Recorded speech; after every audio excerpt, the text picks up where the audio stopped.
stun you in the game, but understand when you practice it in practice. I've been around it. Unfortunately, guys get hurt, so it's tough. So you try to do the best you can to be careful, but you kind of got to let it go a little bit, or you will get stunned. Sometimes teams get stunned on game day with this team for two reasons. One, they can't simulate it in practice. They can't. A lot of teams don't even have an option. We do. They don't have an option quarterback, right? So what the defense sees all week doesn't really even resemble the accuracy, speed, or anything else of what they see. And then all the chop blocking, if you don't work on that, that'll get you. And all of a sudden you see, I've been around, like, I remember at Notre Dame, we played at academies, and you see some guys that were, afraid of their futures, and all of a sudden they want to take those chop blocks on. And, it's just stuff like that. You run into all that. It's all real. That's all real. And, so you got to do it. It's got to be a great week for us. And I feel like we're on top of it. Our defense and myself understand this offense, can simulate it too, so we can give ourselves a good look. But those are the challenges, real challenges now. They really are. Why do you think this team hasn't been successful? I mean, I watched them play a couple times this year, and like early on, they're moving the ball, and then next thing you know, you flip the channel, you come back, and they're down by 2 touchdowns. I mean, why do you think they can't sustain it in the game? Is it they're undersized? What? I mean, what is it? It's a combination of a lot of things, but but it's hard to go though. If you keep them on a long field, it's hard to sustain. You see the chart right there. If you're inside your 10, you got a 3% chance of scoring points. 14% of scoring touchdowns inside the 30. It's hard to do that, and that's their whole deal.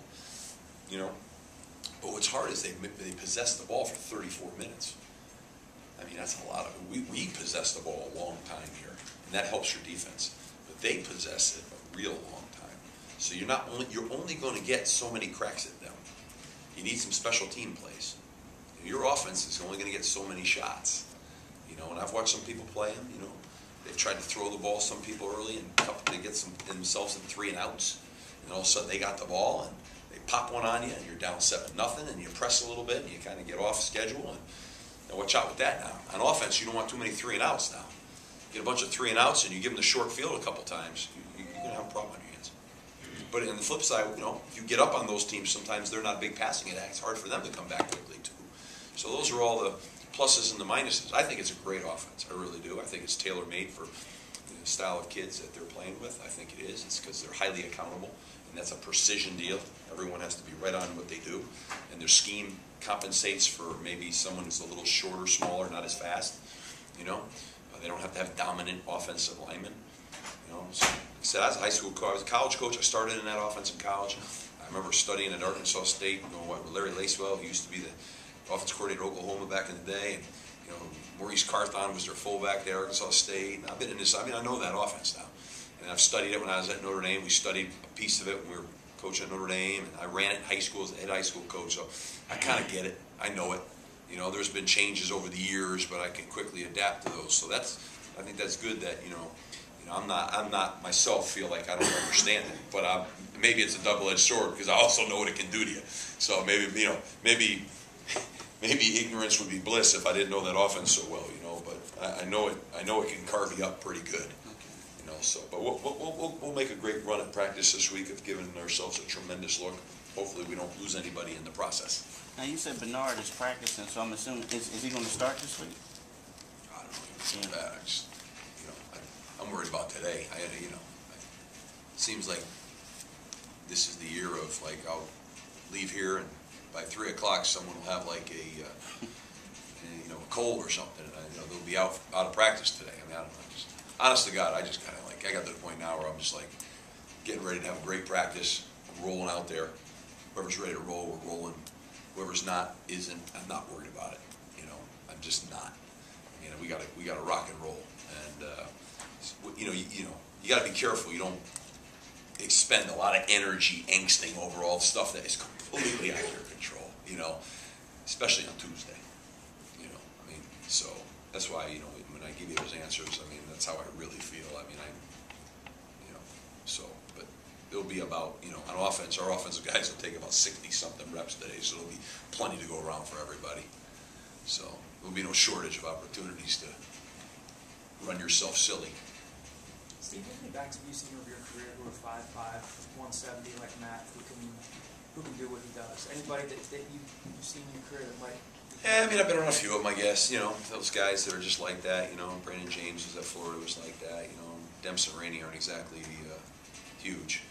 So, but Matt is Matt's the most durable of all of them. You know what I mean? I say that, and I'll eat those words tomorrow. But he's the most durable guy I've been around. Sometimes small guys get banged up a lot. He doesn't. He's tough. He's powerful. He's competitive as hell. But he's pretty durable. He does a lot of stuff. In practice, he's doing a lot of things, you know. I mean, he's returning the punts, returning the kickoff returns. He's going. He's in constant motion. So he's a pretty durable guy, and that to his credit. Sometimes you get, you know, that's the problem. You know, you get smaller guys that can't take that pounding, you know, all the time. But he delivers it. That's what's unique about him. You know, I remember, was it Bowling Green where he turned that guy out of bounds? I mean, like, it's fairly remarkable, really. I mean, when you think about it, you know. I'll remember that play's kind of, it's one of those plays like, you go, wow. Coach, is there any one particular guy you think is going to have a real good game against this triple option on your defense? That's what makes this so important. They all do. If one guy does and one guy doesn't, you're going to have a problem. So the key to this really is that we play great team defense. And that's exactly what the problem with playing this team is. If one guy doesn't do his job, we've already had him practice. You know, all of a sudden you make one mistake and the fullback's in the end zone. Well, there's someone responsible for the dive, but they thought they could jump out on the quarterback. All of a sudden the dive is gone. And this is what you're up against. So really, no, it's really got to be great team defense more than ever. It's not like, oh, our dominant pass rusher's got to get great pass rush on this quarterback. No, we've got to play extremely good team defense. And that's hard to do because it's hard to get 11 guys to do exactly their job every single time and nothing less and nothing more. Just do your job. That's hard. Good?